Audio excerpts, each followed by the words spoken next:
Takođe već se osjećaju veoma pozitivni efekti kroz veći priliv investicija, ne samo iz država NATO, već i iz cijelog svijeta, dok je broj turista iz zemalja alijanse povećan u prvoj godini članstva za 25%.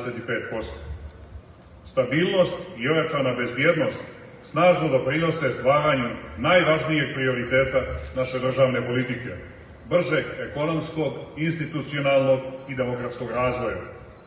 Crna Gora je nakon obnove nezavisnosti u kontinuitetu najdinamičnija ekonomija u našem regionu, s realnim izgledima, da takav trend sačuva i u narednom srednjoročnom periodu.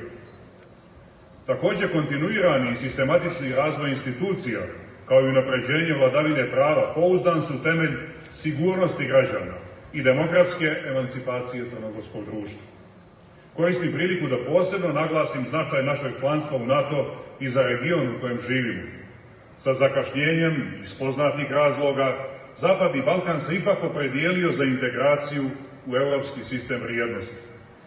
Vjerujem da pozitivni primjeri kao što je crnogorski doprinose istrajnosti državnih politika svih zemalja regiona na tom kursu. To može biti od presudnog značaja za očuvanje i unapređenje stabilnosti i otvaranje perspektive bržeg razvoja zapadno-balkanskog društva u cjelini.